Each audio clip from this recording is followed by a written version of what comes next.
Entre charlas y negocios, un podcast de posgrados empresariales de la Universidad Panamericana Campus Guadalajara.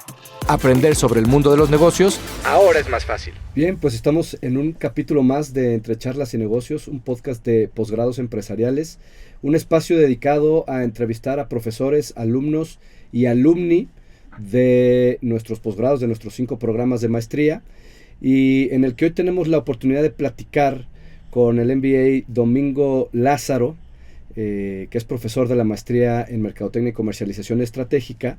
Me da muchísimo gusto tenerte aquí, Domingo, para este podcast. Bienvenido. El gusto es mío, gracias por la invitación, David.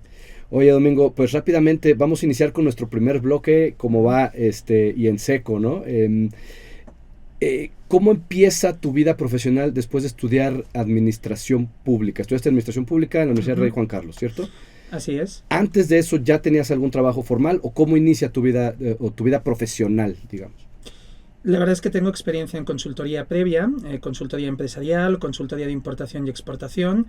Esa es mi primera actividad empresarial o profesional.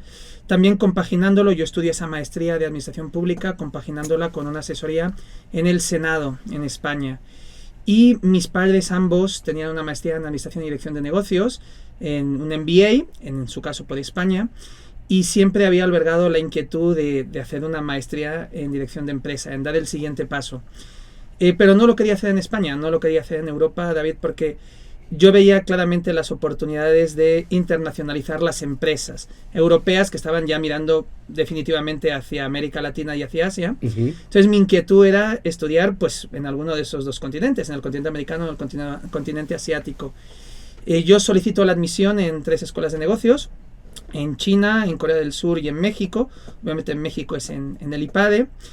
Consigo la admisión en las 3 me autorizan la admisión, pero cada una de ellas tiene una respuesta diferente.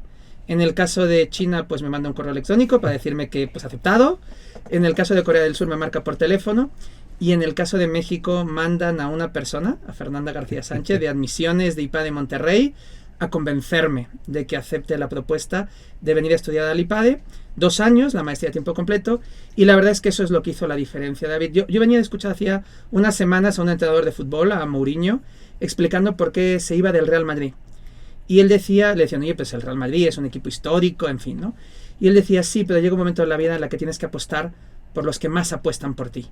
Y yo creo que esa rueda de prensa que había escuchado me marcó, y al final las 3 eran excelentes escuelas de negocio, pero pues que mostrara más interés el IPADE fue determinante. Eso es lo que hizo la diferencia. Ok, oye, pero creo que no quisiste responderme mi pregunta. Tu primer empleo formal. O sea, después de la carrera, previo a la maestría, creo que dije más bien tu maestría en Administración Pública, ¿verdad? Más bien, antes de la maestría, tu primer empleo formal, ¿cuál fue? Consultoría de procesos de importación y de exportación. ¿Directo a consultoría? Directo a consultoría.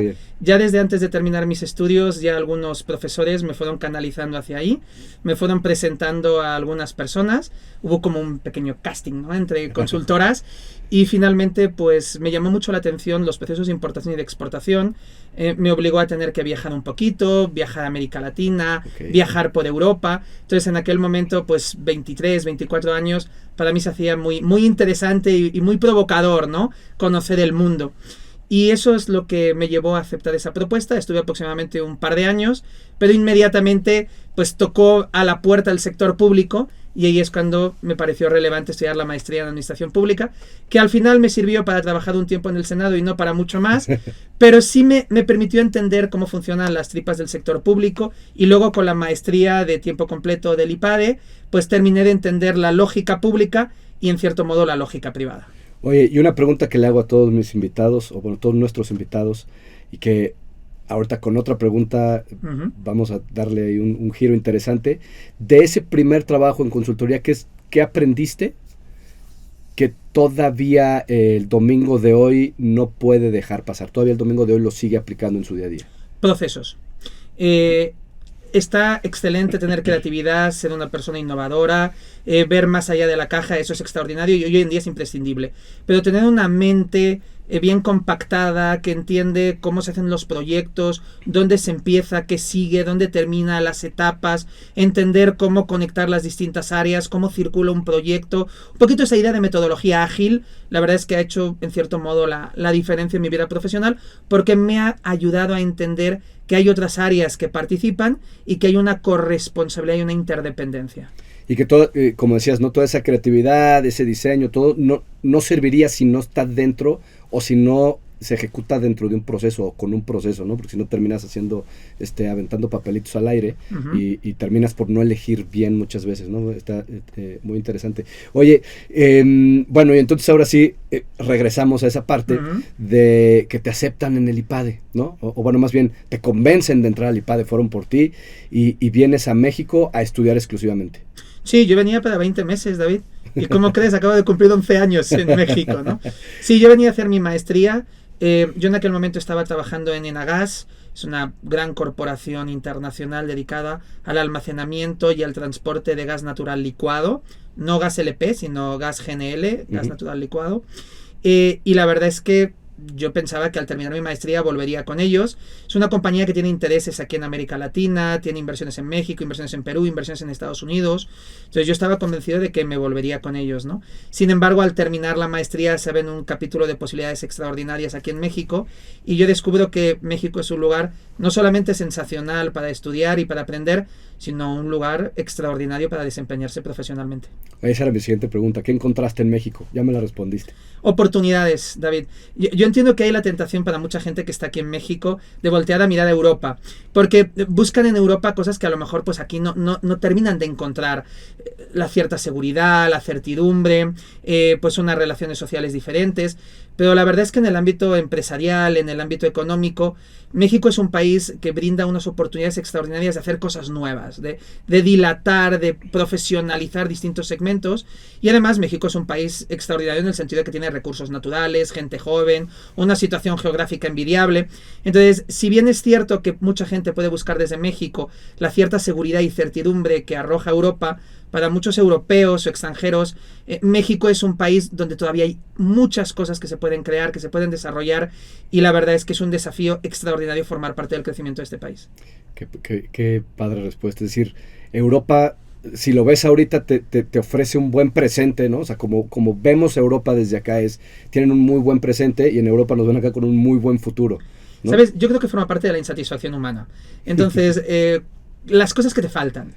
Yo intento comprender, ¿no? Por qué compañeros míos, incluso de la maestría, se han movido a Europa.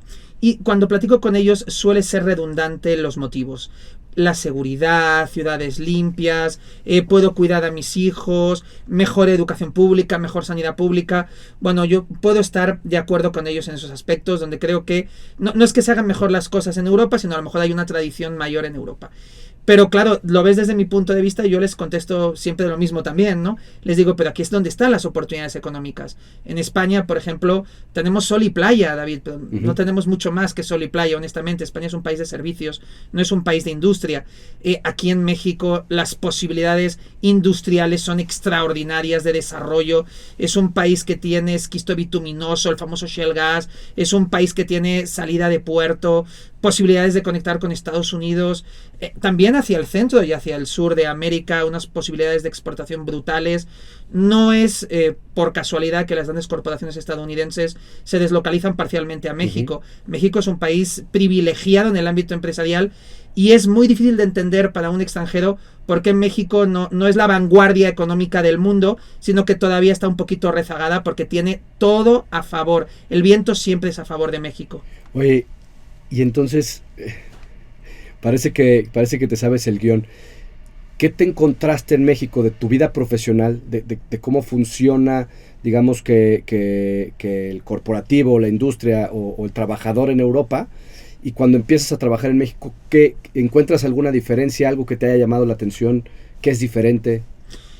Bueno, muchas cosas son diferentes. La verdad es que la cultura laboral que hay en Europa diverge un poquito de la cultura laboral que hay en Latinoamérica en general, ¿no? Por no solamente concretar en México.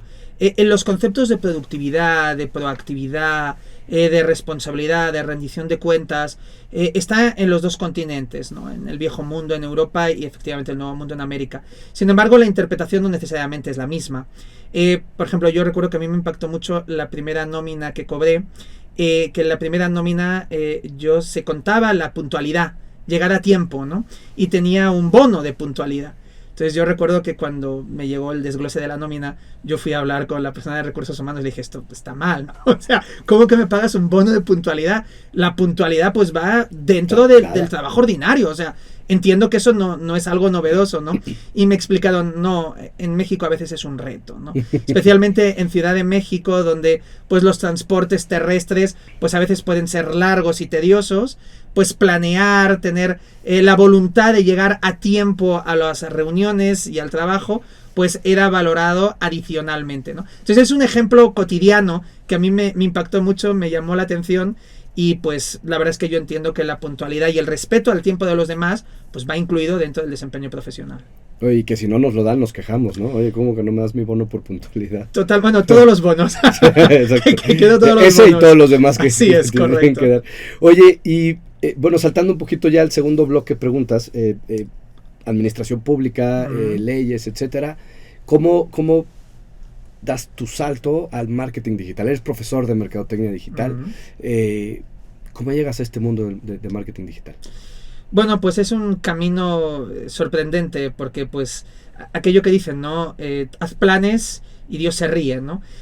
La vida te lleva por muchos caminos, entonces siempre en mi vida ha sido una máxima tener flexibilidad cognitiva, ¿no? Estar abierto a cosas que pueden suceder, lo cual no significa que yo acepte todo lo que venga, ¿no? Pero siempre manteniendo un criterio y un juicio crítico a que casi todo es posible, ¿no? En un mundo en el que nada es seguro, todo se convierte en posible. Entonces, bueno, pues yo llego a México para estudiar mi maestría. Al terminar la maestría, pues se cruza en mi vida la posibilidad de hacer proyectos con Google. Eso, pues claro, es una posibilidad extraordinaria de empezar a internarme en el ámbito tecnológico. Yo venía del ámbito de la energía, lo cual no es tan alejado de la tecnología. Al final, para que se encienda la computadora que tienes delante, pues tienes que conectarlo a la corriente. Entonces, digamos que hay un cierto paralelismo entre energía y tecnología, pero no es algo que yo me hubiera planteado anteriormente. Y al entrar en una gran corporación estadounidense, como puede ser Google o Amazon o Facebook o Apple, además de entender los procesos ya con una dimensión más tecnológica, entiendes el concepto del tiempo. Y esto es muy interesante porque empiezas a trabajar en proyectos que van a detonar dentro de 5 o de 10 años. Entonces empiezas a planear el futuro, empiezas a construir el futuro. El gran éxito de las grandes corporaciones estadounidenses es que no piensan en el mañana en el sentido literal del término, sino que piensan en el mañana en el sentido más metafórico. Están pensando a 5 años, 10 años y no están adaptándose. Es una de las cosas que platicamos en la maestría. Les platicamos a los participantes que no piensen en adaptarse. Adaptarse es increíblemente riesgoso, porque significa que vas a la estela de otros, sino que tienes que hacer el cambio, tienes que ser proactivo. Y eso es algo propio de las empresas de tecnología. Yo estoy un tiempo en Google en diversos proyectos y de ahí toca mi puerta a la Universidad Panamericana. Estoy un tiempo aquí en la Universidad Panamericana y luego llego a la mercadotecnia en laboratorios PISA, donde pues me encuentro ya no solamente con el conocimiento tecnológico y el conocimiento de administración pública y de procesos de importación y exportación, que era un poquito el bagaje que yo arrastraba, sino que ya de lleno entro a la parte de mercadotecnia desde un punto de vista más estratégico. Entender lo que son los objetivos, las actividades, los plazos, los responsables, los indicadores, con un planteamiento de largo plazo y con todo el conocimiento previo tecnológico, pues aplicando el marketing digital. Yo me enfrento en laboratorios PISA pues a la comercialización de muchos productos, 30.000 distribuidores, diversos países. Entonces digamos que todo el bagaje anterior ya se va concentrando, no diría solamente hacia la mercadotecnia, sino a la comercialización en general, ¿no? A la mercadotecnia, a la publicidad y a las ventas. Y ahí es donde termina de detonar todo el aprendizaje y se pone en práctica de una manera final. Bien, oye, y seguimos transformándonos, ¿no? Porque de ahí viene también esta parte que te enamora y que ahorita está en boga y que has dado un par de conferencias al respecto, al menos aquí con nosotros, fuera das más conferencias y cursos. Yo lo tengo en el guión como ecosistema digital, el metaverso, todo ese vivir ya dentro del mundo digital. ¿Cómo te enamoras y cómo entras a ese mundo? Yendo por partes, lo primero que dijiste es súper acertado, David. En el momento en que queremos tener las respuestas, nos cambian las preguntas. Entonces, llega un momento en el que ya no tienes que buscar respuestas, desde mi punto de vista, sino que tienes que buscar las preguntas, ¿no? Y tienes que pensar en el futuro. Y no se trata de lo que tengo que pensar, sino de cómo pensar. Porque en un mundo en que la única constante es que ya nada es constante, en la que lo sólido se convierte en líquido, lo único que no cambia es el cambio. Entonces siempre tenemos que estar haciendo el cambio continuamente. Y efectivamente venimos de una evolución, o sea, estamos hablando de que el primer correo electrónico es del año 71, aunque estamos, sobre todo a finales de los 90, es cuando empieza a eclosionar Internet, luego viene la crisis de las .com, pero estamos hablando ya de 20 años, más de 20 años que venimos hablando del Internet. Y hoy en día, pues el Internet sigue evolucionando, sigue en este cambio permanente y ya empieza a mirar hacia la virtualización. Hay que decir que Google, Amazon, Facebook siguen siendo los grandes jugadores en el ámbito de la comercialización digital, del e-commerce, del marketing digital, pero claro, la tecnología avanza. Entonces ya no se trata hoy de poner un banner como era hace unos años, ni siquiera de comprar palabras dentro del ecosistema de Google Ads, sino que llega la publicidad programática, donde ya la inteligencia artificial, el machine learning, hace que todos los procesos que antes eran manuales, ahora se empiecen a hacer digitales. Y eso nos lleva al mundo en el que estamos viviendo, que es la cuarta revolución industrial, no confundir con la 4T, que son cosas distintas. Entonces, la cuarta revolución industrial es una convergencia de tecnologías emergentes. Y aquí aparece ya la inteligencia artificial de una manera muy determinante, el machine learning, la siguiente etapa de la inteligencia artificial, pero aparece la realidad aumentada, la realidad virtual, los carros autónomos, la big data, la computación en nube, el Internet de las cosas, el Internet of Things, empiezan a aparecer muchas tecnologías emergentes. Lo que distingue esta cuarta revolución industrial de las anteriores es que por primera vez las tecnologías convergen, son complementarias y por lo tanto se convierten en escalables y fuertemente sinérgicas. De tal manera que yo no puedo hablar solamente de la realidad virtual o aumentada, que es lo que me va a llevar al metaverso, sino que yo lo combino con la inteligencia artificial, lo combino con la Big Data o Big Data y la computación en nube, lo combino con el Internet de las cosas. Entonces empiezo a combinar, ¿no?, todas las tecnologías. El rumbo final o el desencadenante, la consecuencia de una parte de la unión o combinación de estas tecnologías es el metaverso. El metaverso, desde mi punto de vista, algunos autores coinciden, otros tienen dudas. Para mí el metaverso es la evolución natural del Internet y la evolución natural de las redes sociales. Pasamos del concepto de red social a un concepto mucho más amplio de comunidad social, porque hoy en día la gente en Amazon puede poner comentarios de los productos, o Mercado Libre. ¿Cómo no va a ser eso una comunidad social? También lo es. Bueno, pues el metaverso, que es la unión de realidad aumentada y realidad virtual, ya es la siguiente fase, que son las conexiones sociales virtuales. Es la virtualización. Si lo vemos desde dos puntos de vista, tenemos el aspecto conceptual y el aspecto técnico. El aspecto conceptual es una experiencia inmersiva, sensorial, todos los sentidos, donde tú vas a generar actividades en un mundo que ya no es el real en el que tú te desempeñas. Eso básicamente es desde un punto de vista conceptual. Desde un punto de vista técnico es lo que conocemos como la realidad mixta. ¿Qué es la realidad mixta? La unión de la realidad aumentada, que es la realidad a la que yo le sumo información virtual. Pues un ejemplo muy cotidiano es Pokémon Go. Yo estoy en un parque, aquí en Guadalajara, en el parque metropolitano, yo veo los árboles, veo a la gente y de repente aparece un Pokémon que no existe, que es virtual, ¿no? Y me pongo a cazar Pokémon. Bueno, pues ese ejemplo coloquial es lo que vendría a ser la realidad aumentada y luego la realidad virtual. La realidad virtual efectivamente es un mundo totalmente virtualizado, donde tú y yo en este momento no necesariamente estamos en Hawái, que podríamos estarlo, ni paseando por la Piazza Navona de Roma, que también, sino que a lo mejor estamos en 1492 acompañando a Cristóbal Colón en su primera expedición a América. Él pensaba que estaba llegando a la India, pero a su primera expedición a América, ¿no? No hay límites, sin embargo hay reglas. Lo interesante, ya para terminar con esta parte, es que desde un punto de vista técnico, el metaverso te conecta a las dos realidades, de ahí la realidad mixta, de tal manera que tú puedes estar aquí físicamente en este plató, viéndome a mí en realidad aumentada, pero yo puedo estar en mi casa, viéndote a ti, platicando contigo a través de realidad virtual, imaginando todo este escenario. Y a eso, que es la unión de las dos realidades, aumentada y virtual, le sumamos dos tecnologías interesantísimas. En primer lugar, el blockchain, son las cadenas de bloques, que es lo que da seguridad a todas las transacciones. Y en segundo lugar, los NFTs. que son los tokens no fungibles, que básicamente son los activos virtuales. ¿Por qué es importantes estos dos elementos? Porque es lo que convierte un entretenimiento en una economía.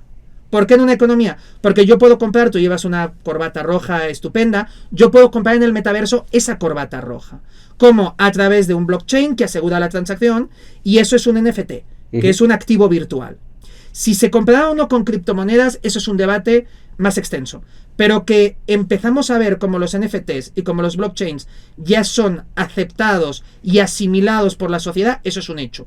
Y lo que va a hacer es acelerar el advenimiento del metaverso, donde trabajaremos y nos entretendremos en un mundo que como tal no existe, con una representación gráfica de nosotros que no somos nosotros, que pagaremos con un dinero que hoy en día tampoco existe, y todo eso, David, para satisfacer una necesidad que contra todo pronóstico sí es real y sí es tangible.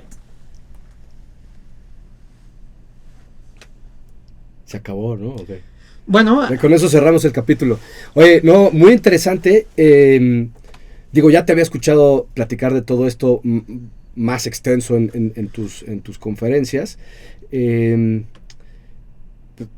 iba a preguntar cómo diferenciamos todo eso del marketing digital, pero digo, ya queda muy claro, ¿no? Marketing digital es vender a través de plataformas, vender a través de internet, ¿verdad? A través de aplicaciones, y el ecosistema digital, que te hacía yo la pregunta, todo esto que resumes tú en el metaverso, es vivir dentro de ese mundo digital, ¿no?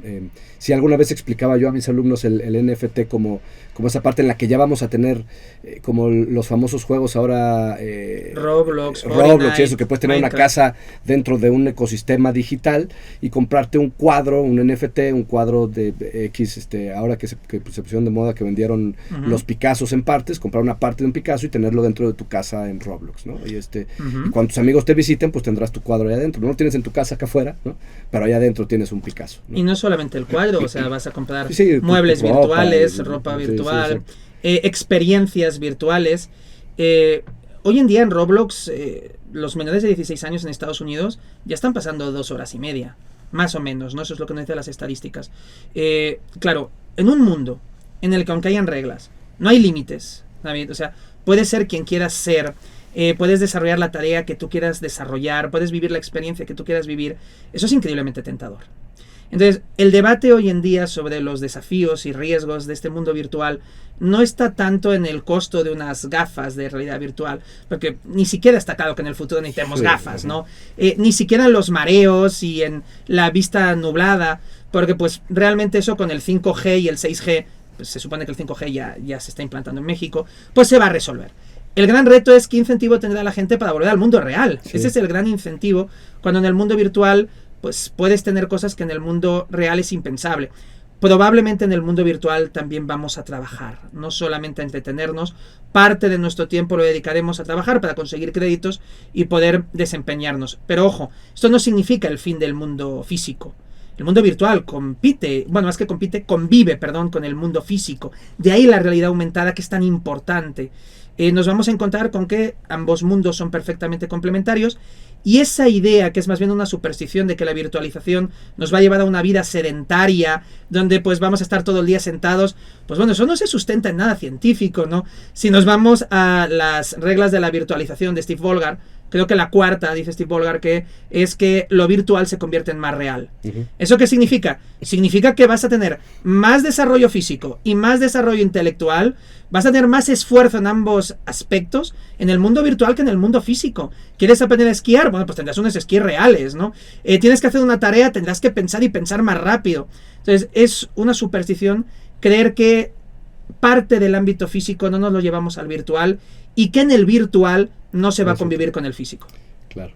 Oye, ahora, parece todo estar en una gran nube, ¿no? Y en tus conferencias dices, parece que eso es el futuro, pero ya lo tenemos aquí. ¿Cómo, con todo esto que nos acabas de explicar, qué le dirías al empresario hoy, ¿no? Sobre todo al pequeño y mediano empresario que dice, bueno, yo todavía no tengo esa capacidad de entrar a competir o de estar, ¿no?, en ese ecosistema digital, en ese metaverso? ¿Qué les podrías recomendar para iniciar a procurar, o más que procurar, iniciar operaciones o poder empezar a tener una actuación dentro de este mundo? Bueno, yo les diría que volteen a ver a las tecnologías emergentes de la cuarta revolución industrial y que vayan haciendo acercamientos a las mismas. No necesitamos hablar de inversiones despampanantes y exuberantes. Hoy en día hablar de inteligencia artificial es darle un buen uso al asistente inteligente que tenemos en el celular, o es disponer de un chatbot para atender en redes sociales a las personas que tienen una necesidad o tienen algún tipo de incidente. Se puede ser un primer acercamiento. También todo lo que tiene que ver con inteligencia, empezar a aplicar y a introducir en nuestro día a día dashboards, paneles de control, tableros. Eso nos puede ayudar a tener una mejor administración y tomar mejores decisiones. ¿Cuáles son los costos que pueden tener? Hablamos de decenas de dólares mensuales, pero no hablamos necesariamente de cientos, ni mucho menos de miles. Eso nos brinda unas posibilidades de empezar a entrar a la inteligencia artificial. En el caso de la realidad virtual y realidad aumentada, tenemos que empezar a experimentar en lo que es Roblox, en lo que es Sandbox, en lo que es Decentraland. Facebook está apostando muy claramente con Meta Horizon World en todo lo que son los ecosistemas de metaverso. Empezar a explorar. Explorar no es hacer inversiones, es simplemente explorar. Pero de manera muy determinante, David, yo te diría que la clave en cualquier aspecto, inteligencia artificial, realidad aumentada, es la información. Entonces yo lo que le diría a los empresarios y a las empresarias y empresarios que nos ven es que tenemos que empezar a disponer de información. Y cuando digo disponer de información es el famoso término de la Big Data y de la computación en nube. O sea, hoy en día tenemos que tener nuestra información compactada en hojas de cálculo, en bases de datos, tenemos que tener CRMs, tenemos que tener ERPs. Esto es el Pleistoceno superior, pero es imprescindible para poder brincar hacia adelante. Y tenemos que empezar con esa información que tenemos en una nube privada, preferiblemente, o en un servidor, o virtualizado el servidor. Cuando tenemos la parte de Big Data bien atada y la parte de computación en nube también bien asentada, es el momento de ir hacia adelante. Pero el primer paso es tener clara la información. ¿Qué información es clave? ¿Dónde la alojo? ¿Cómo la protejo? Lo siguiente es empezar a experimentar en inteligencia artificial, chatbots, tableros, recomendaciones, sugerencias, e inmediatamente después sería, vamos a experimentar en las redes virtuales qué es lo que está sucediendo, vamos familiarizándonos. Nada de esto debería de ser desconocido para las empresarias y empresarios, y yo te diría que hoy en día no es un capricho, sino que es un requisito de competitividad, porque ya sabemos hacia dónde va el futuro. Sí. Decía Bill Gates que los que triunfan en los negocios son los que saben hacia dónde va el futuro y los que llegan primero. Bueno, no podemos llegar los últimos y tampoco de los últimos, porque esos ponen en riesgo nuestros negocios. Claro, que es como decías al principio de la entrevista, ¿no? Adaptarnos. Cuando alguien más hace, tú te adaptas, ¿no? Y cuando te adaptas, ya están haciendo otra cosa, ¿no? Entonces ya vas otra vez atrás. Aunque pueda parecer muy gráfico, adaptarse es como jugar a la ruleta rusa. Perdón por ser tan agresivo con el término. Pues al final hay alguien que pierde y se mata, ¿no? Entonces no podemos jugar a la ruleta rusa cuando se trata de nuestro negocio. Tenemos que ser responsables. Y esa lógica de las grandes corporaciones tecnológicas que les ha hecho ganadoras de pensar en el futuro es lo que pueden aplicar todas las empresas. Obviamente una empresa pequeña no necesariamente tiene que pensar a 12 años, pero tiene que pensar a los siguientes 2 años. Y tiene que empezar a hacer un presupuesto a 2 años y un plan estratégico a 2 años. Y tiene que ir viendo cómo introduce nuevas tecnologías. Y nuevas tecnologías no solamente, también introduce nuevas habilidades, nuevas competencias, nuevo talento. Y siempre tener la vocación de reinventarse, porque en un mundo donde el cambio es común, vulgar y corriente, pero donde ese cambio se produce tan rápido, la verdad es que si yo me quedo inmóvil, hay gente que piensa que no voy hacia atrás, pero no, sí está retrocediendo, porque el mundo está avanzando. Sí, porque el mundo está avanzando, es correcto. Y hay costo de oportunidad. Entonces, yo lo que les diría es que sin prisa, pero sin pausa, si no nos abrimos al futuro, no tendremos futuro. Domingo, ¿dónde te encontramos para un trabajo de consultoría, para una conferencia, para alguna sesión, tus redes sociales? Bueno, en primer lugar en la Universidad Panamericana, tanto Campus Guadalajara como Campus Aguascalientes. Yo tengo el privilegio de apoyar en diversas maestrías con diversos módulos a ambas instituciones, que son 2 campus, pero es la misma organización. Y me pueden encontrar en redes sociales, me pueden encontrar en Facebook, yo tengo un perfil público, Domingo Lázaro, me pueden encontrar en LinkedIn, soy autor, también me pueden encontrar por Domingo Lázaro. Incluso tengo un podcast de Spotify un poquito abandonado, donde también si me buscan me van a encontrar. Al final del día hay que dejarse ver, ¿no? Y dejarse ver yo creo que es la clave de que te encuentren. Entonces si me quieren encontrar, no tengan duda que lo conseguirán. Muy bien, y van a aparecer ahí en Supers tu nombre para que te encuentren de mejor manera. Amigos, muchas gracias por acompañarnos en este nuevo capítulo o en este reciente capítulo de Entre Charlas y Negocios. Este es un podcast de posgrados empresariales de la Universidad Panamericana Campus Guadalajara. Les agradecemos su tiempo. Acuérdense que nos pueden ver en YouTube, nos pueden escuchar en Spotify. Estamos en redes sociales como Posgrados Empresariales UPGDL. Estamos en Facebook, en Instagram, Twitter, LinkedIn, recientemente TikTok. Domingo, muchísimas gracias por tu tiempo. Gracias. Amigos, a vosotros. Nos escuchamos la próxima semana. Gracias, David.